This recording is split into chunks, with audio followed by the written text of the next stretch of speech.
Hello there, and welcome to today's episode of Crazed to Calm.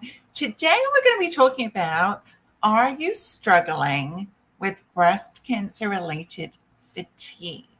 Come on in, get settled down, because today's episode is one of those do not miss ones.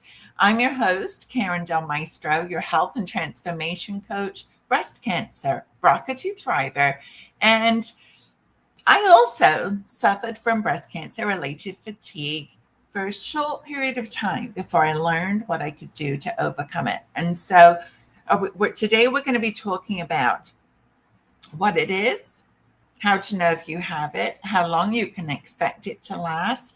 And of course, I'm never going to leave you hanging. I always want to give you some solutions. So I'm also going to be sharing a few of my favorite tips to help you overcome breast cancer related fatigue. Now,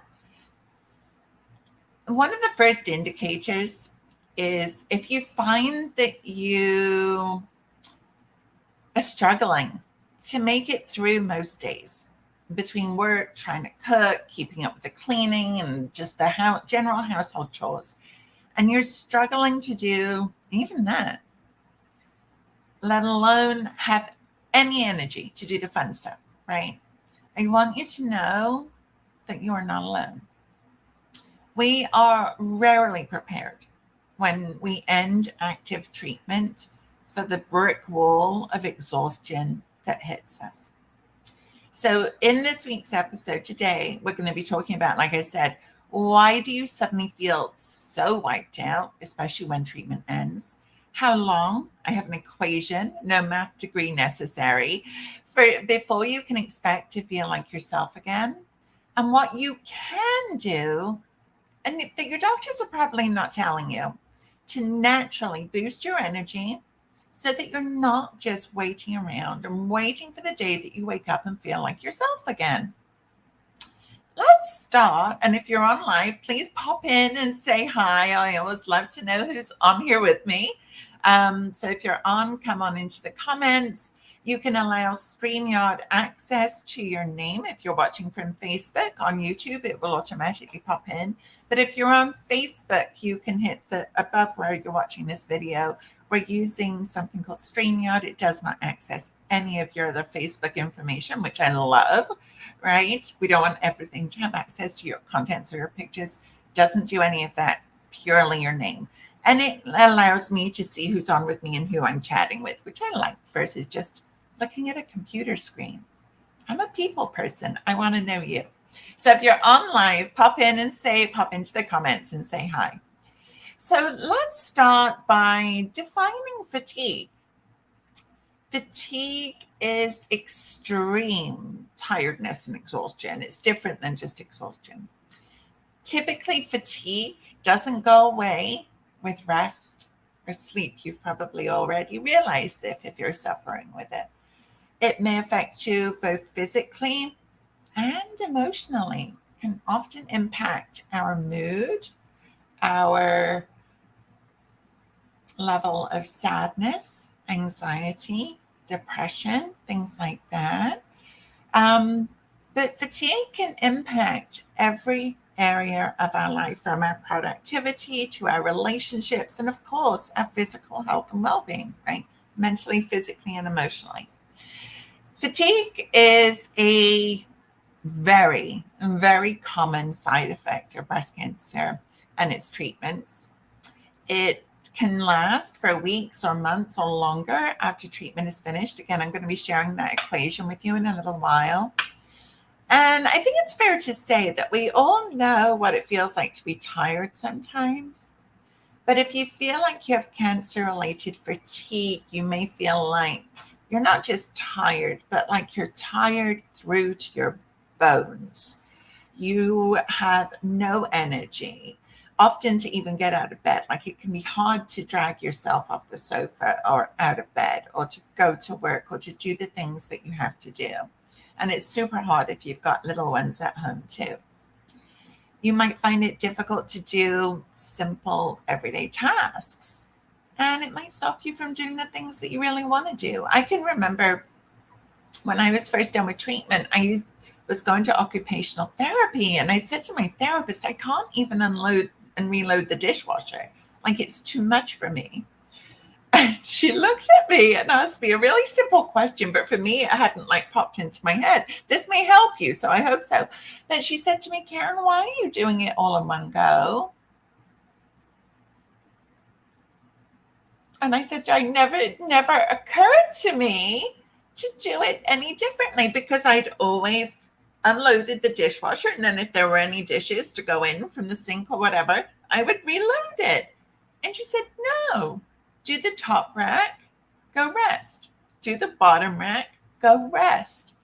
And then come back and refill it. And it was just like, wow, what a statement. But because I'd never really experienced that level of fatigue before, it just never occurred to me to break up those tasks that we do kind of on autopilot, right? Now, everyone's experience of cancer-related fatigue is different.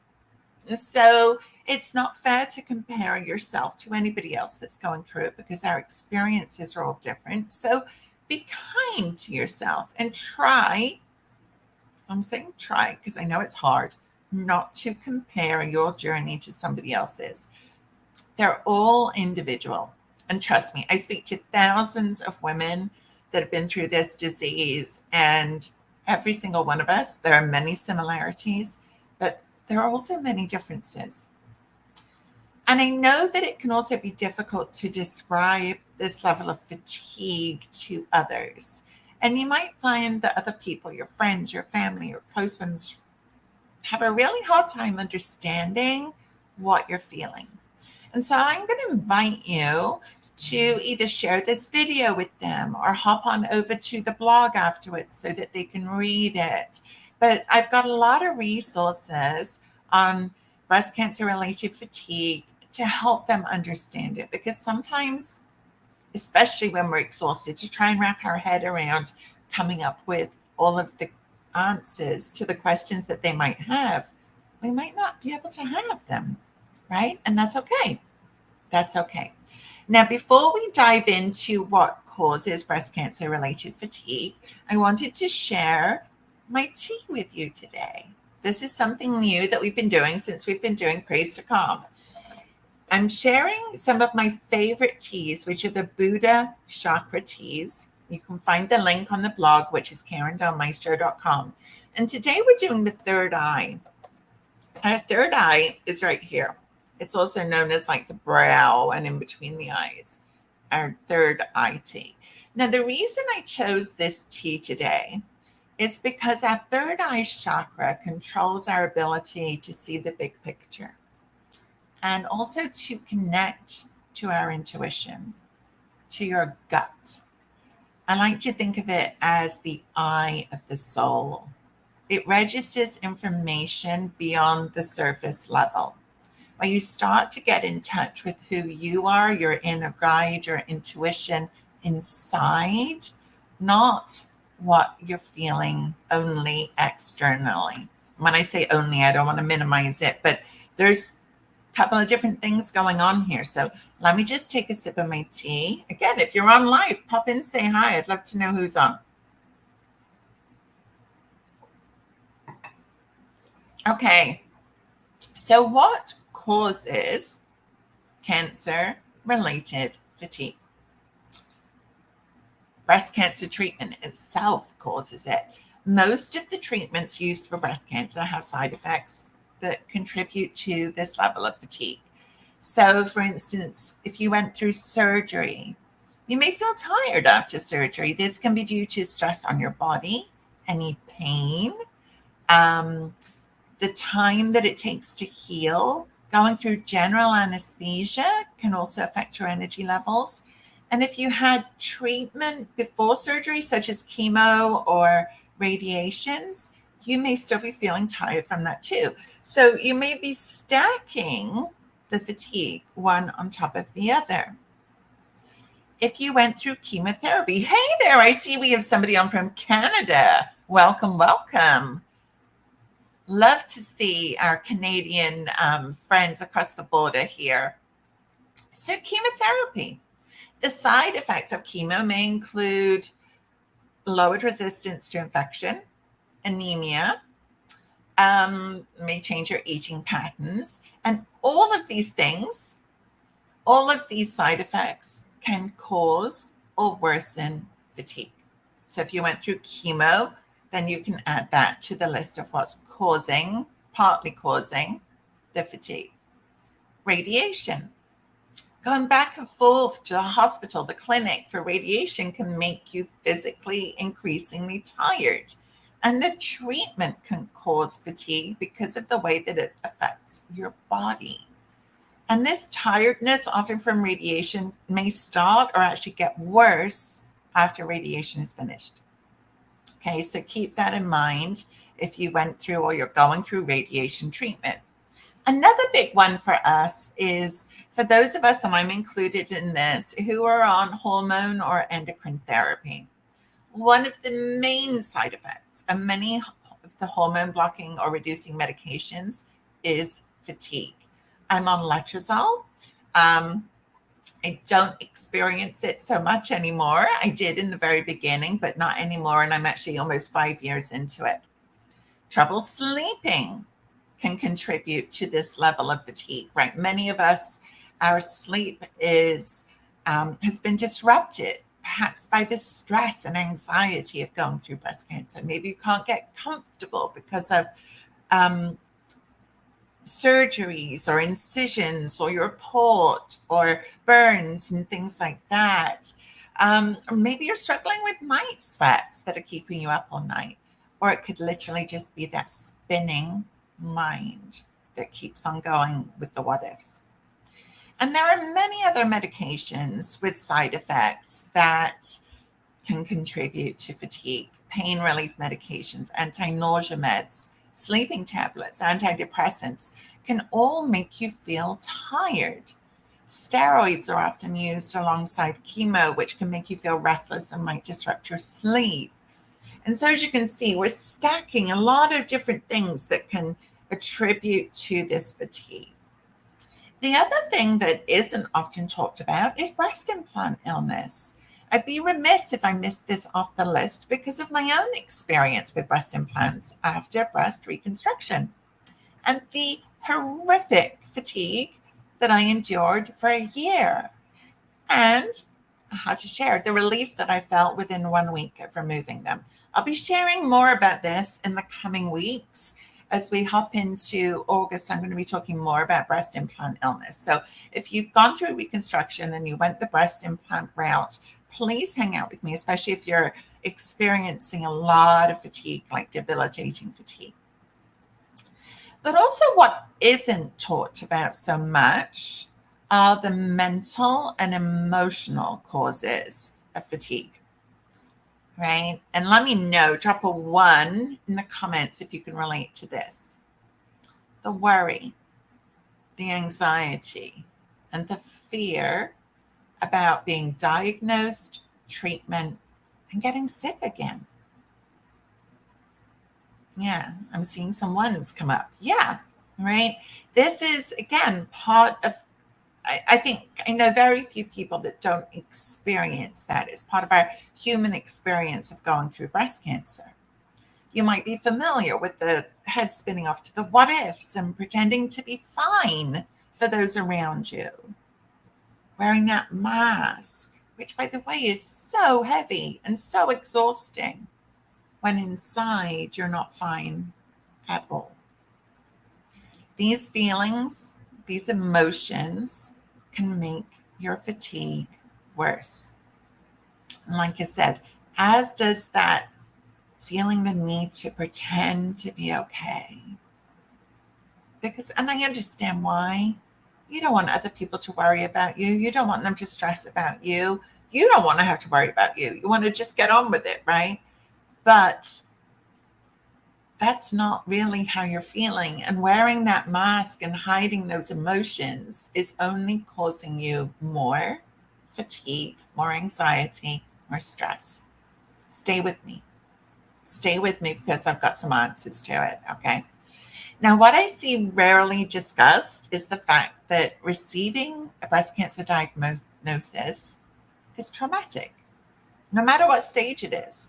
And I know this because, again, from speaking to so many women, I've spoken to women who were diagnosed with DCIS, considered stage 0, but they still heard the words, "You have breast cancer."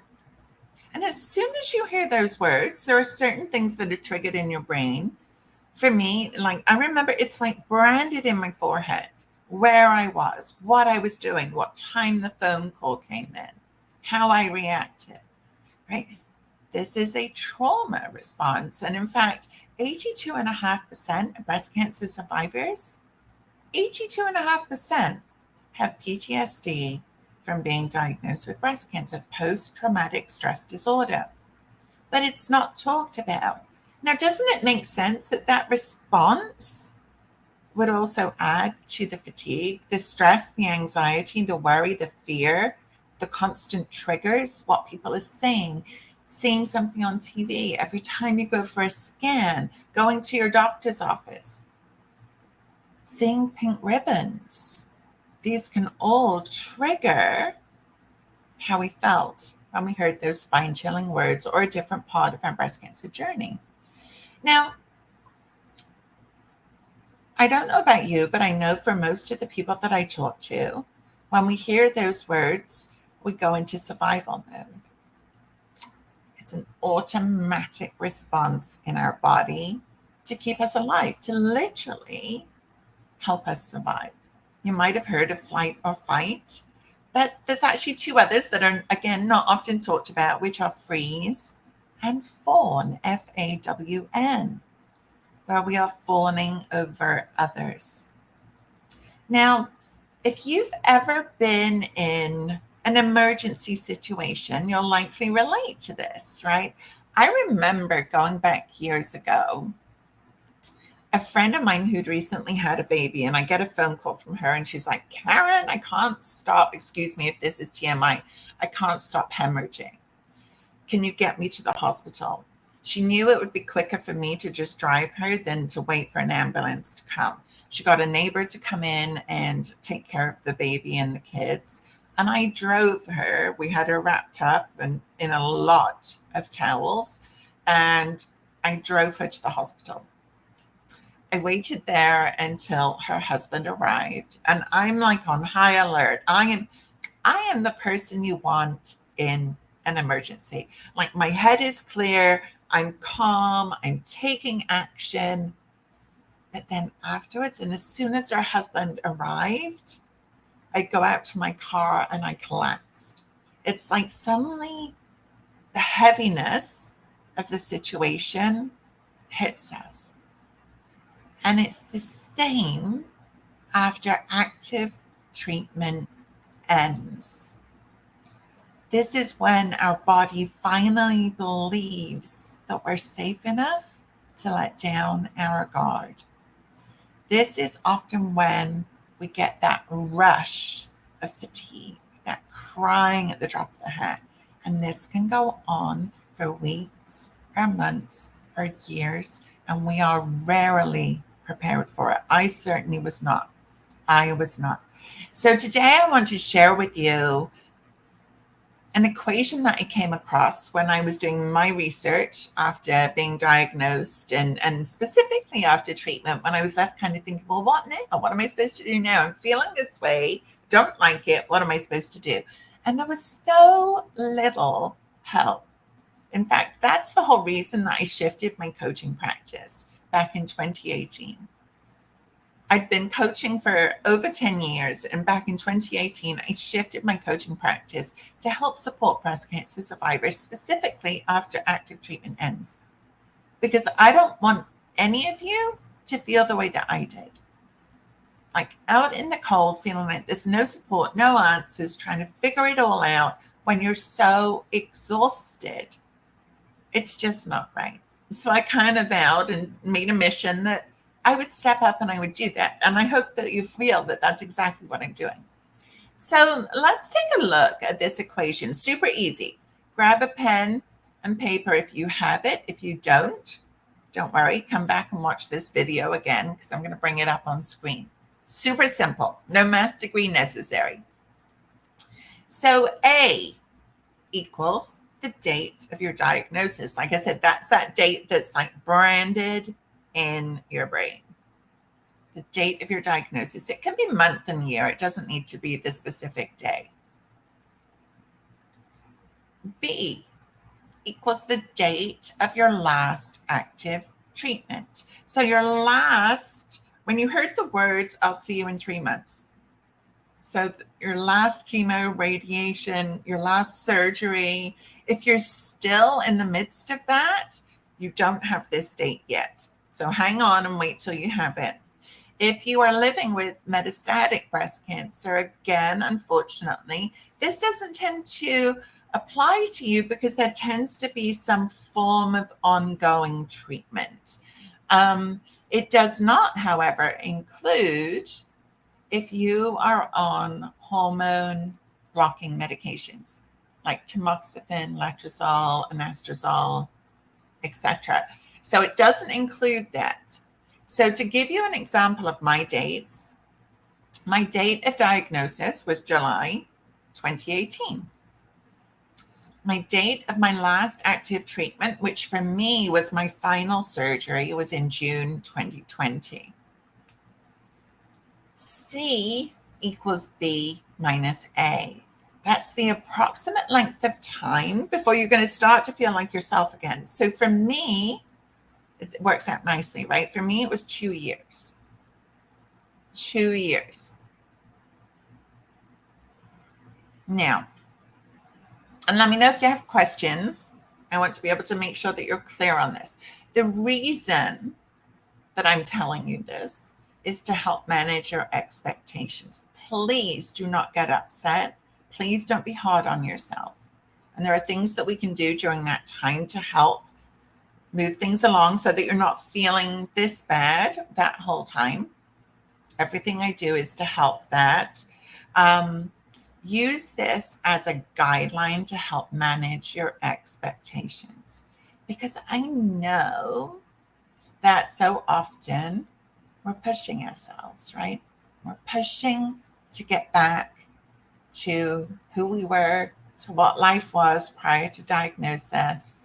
And we're just pushing and pushing and pushing. And all that pushing is doing is making us more and more tired. And it's hard, especially when you're the one that's normally kind of heading up the household, right? Taking care of everybody else. It's hard. I'm not saying that this is easy in any way, shape, or form, but it's really important. If you want to start feeling better, we've got to allow your body time to heal. And our bodies do heal. They're amazing, phenomenal things when we give them the right tools. And time is one of those super precious tools, right? So again, that's not exact, but it's a useful guideline specifically to help manage expectations. And that's a big thing because, again, we are not told this. But using that guideline, it helps you say, okay, well, it's unreasonable for me to think that in a month I'm going to be back to doing what I was doing. If you've been on a 2-year journey or longer, any set of complications is going to push that time frame out a little bit longer, a little bit longer. It's a journey of patience. It's a journey of self-compassion, as you probably already know by now, right? So I'm going to take and let me know what you think about that equation. Is it resonating with you? How are you feeling about it now that you've seen it? Let me know in the comments. And then I'm going to have a sip of tea and we're going to dive into some tips to help manage your fatigue.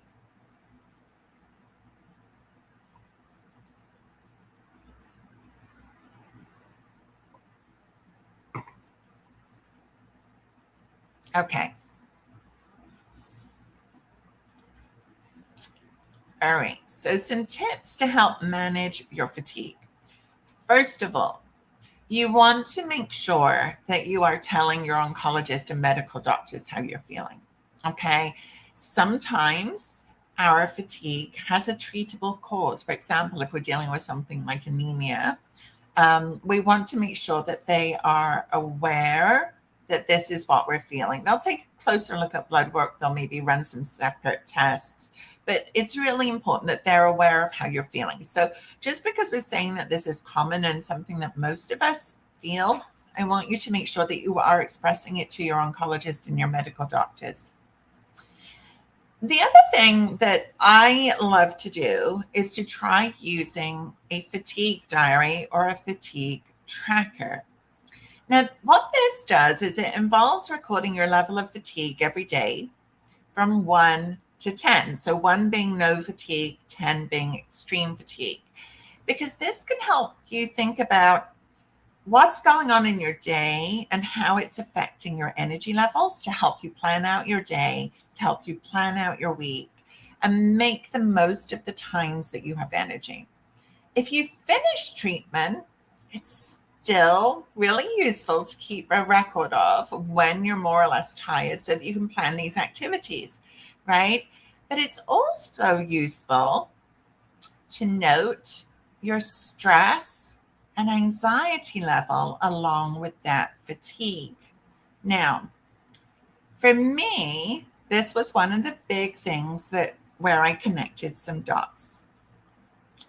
Because when I realized that so much of my fatigue was coming from stress, from anxiety, from my head spinning on the I want to, I have to, I need to, I hope I don't forget to do that. And oh, I need to do this and I need to do that. And oh my gosh, there's somebody on TV that just got diagnosed with breast cancer. It's another show I can't watch. Like, it's constant. These reminders of what we've been through can be constant, right?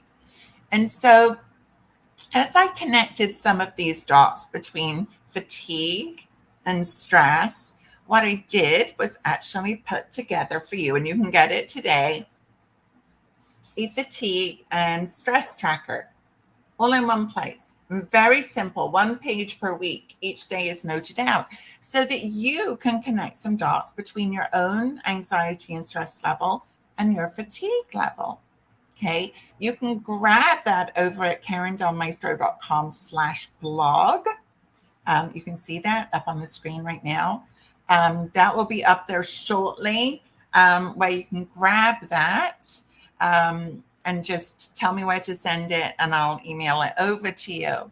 And if you print that out for a couple of weeks, you'll begin to see that is it stress and anxiety that's adding to your fatigue? Because if it is, there are things that we can do. And I focus a lot on this with my programs, with my workshops, with my challenges, all of the things, my group coaching programs. Very much what I focus on is helping you calm your mind. Because I have learned firsthand that when we calm our mind, we boost our energy. And that was my experience. Now, some of the other things, because it's not just that, there are other things that we can do. There's strong evidence that regular moderate exercise, such as walking or cycling or swimming, can help reduce fatigue too. Now, I will say with that, and I'm saying moderate, okay? It might be light to moderate. And when you're feeling super fatigued, then you take it easy. But it doesn't mean that you don't stretch or you don't go for a walk. Trying to move your body regularly is one of the best things that you can do for it. I also recommend trying to do it earlier in your day, right? Because I know for most of us, as our day goes on, we're not getting more energy. Our energy level is declining the further in the day that we go. So if you can do it earlier in your day, you'll find that you can fit it in more frequently. Doesn't mean you have to do it every day. If you can't, that's okay too. Just add in as you feel able to. Plan your day out, trying to balance activities and rest times. Trying to get plenty of rest between your daily activities without feeling guilty. It's the big part, right? But when you realize, again, using that equation that you learned earlier, that it's going to probably take longer than you anticipated, I hope that you are able to take the pressure off yourself and give yourself that nap, that power nap, no longer than 30 minutes. They've been proven to be so highly effective. I'm a big fan, huge fan of naps. Using relaxation techniques to help you relax and regain your energy. I like to think of our bodies as a teapot. It's the Brit in me, right? So if you think of your body like a teapot and your energy is the level of tea in that pot, the idea, what are we doing all day long? We're pouring from our teapot into others, right? Because I know that you are somebody that takes care of others. How do I know that? Because it's on the Cancer personality profile. That's how I know that about you. And so it's time to take care of you too. And that means refilling your teapot. So working on these relaxation techniques, working on filling up your teapot, right? And even saying to yourself, what can I do today to top up my teapot? It's kind of a fun way of looking at it instead of getting so super serious. Now I see that I've got a comment here in the chat where somebody's sharing that they're on I can never say this one, exemestane. I know some are easier than others, and it causes edema, so swelling, which limits my walking. Yes. Talk to the medical oncologist and the surgeon about this, but they both say it's a side effect, but it's important to keep taking the drugs. Okay, so yes, this is exactly what I'm talking about, right? So there are side effects that that any of these medications that we take are going to have side effects. So one of the things that I like to focus on is reducing inflammation. Inflammation is swelling. So it makes sense. Swelling can be physical. We see it, right, as swelling in our legs. And I'm not saying that this for sure, but here's the thing. Inflammation is the root cause of all disease. And there are so many things that we do on a daily basis that cause additional inflammation. Stress can cause chronic inflammation when it's chronic stress. What we eat, and we're coming up to that, when we're not drinking enough. And perhaps instead of walking, you try something like swimming. If you have that available, maybe even just stretching, maybe something like Tai Chi or Qi Gong, something that's gentler to still keep your body moving. There are so many options of things that we can do. But I would also be focusing on making sure that we are reducing stress or changing how we manage it, right? That we are, here's the next one, using relaxation techniques to top up our teapot, that we are keeping hydrated. Also with swelling in our legs, we want to make sure that our legs, when we are sitting down, that our legs are elevated. So, there's simple things to do, but it's how often we do them that can be helpful. So I hope that's helpful. Also eating well, an anti-inflammatory diet. What do I mean by that, right? And eating well, hydrating, making sure we're drinking enough water. These all affect our fatigue level massively. So we want to be eating food, if you think of it, the way that I like to think of it, as close to nature as possible. So minimizing processed foods that are in packages or jars or boxes or cans, right? Trying to eat as many fresh foods as we can. Now, I also know that you're tired. And what does that mean when we're tired? We don't have the energy to necessarily cook. So knowing how to read your labels so that you're still getting good food is really, really important. And I've spoken about that. There's lots of videos over on my blog if you want to look at that. I don't want to get distracted with this one. That's a rabbit hole I can certainly go off. Accepting help from others where possible, right? To do household chores, food shopping, or getting to appointments, things like that. Often people want to know what they can do to help, but we just have to be specific and let them know for sure. And there's evidence that being well supported by people who get it may help to reduce fatigue. So think about the kind of support that would suit you.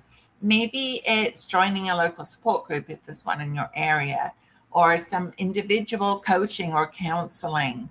Or I host a monthly support group that's free with my friend and colleague, Dr. Christy Hibbett. We're both breast cancer survivors. We both understand what this journey is about.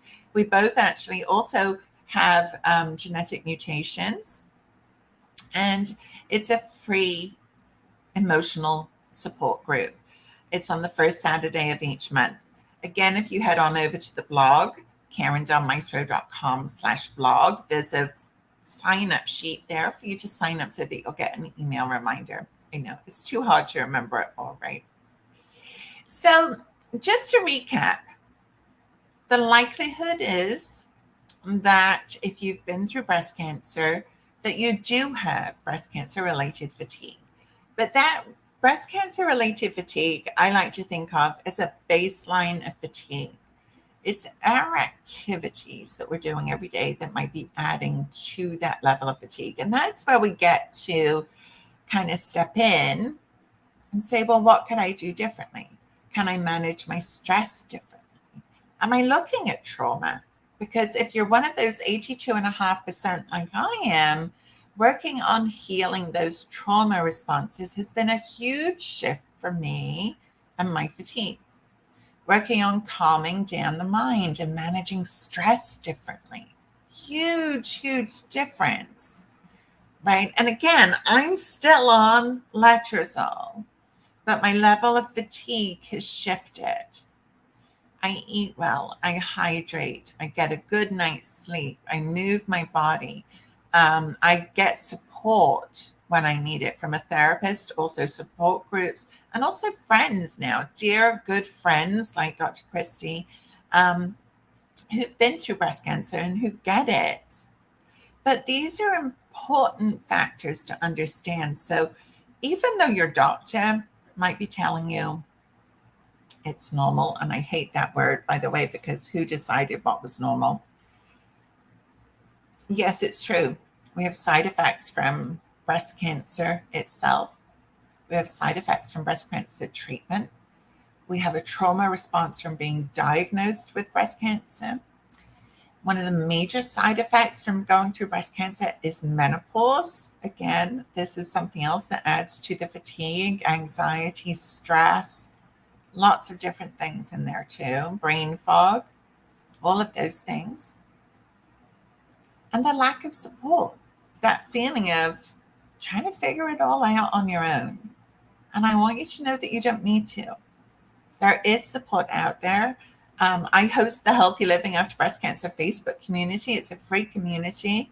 And I'm in here every week doing these videos and more to support you, to help you through what can be a really challenging time when your doctors are telling you it's normal and you're like, but it's not normal for me.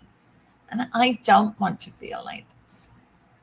And so I want you to know that there are lots of things that you can do naturally that are not necessarily taking another pill if you don't want to, but taking a look at your daily activities, making sure you're getting rest without feeling guilty, making sure you're taking care of yourself without feeling guilty, not trying to rush back to what life was before you're actually ready.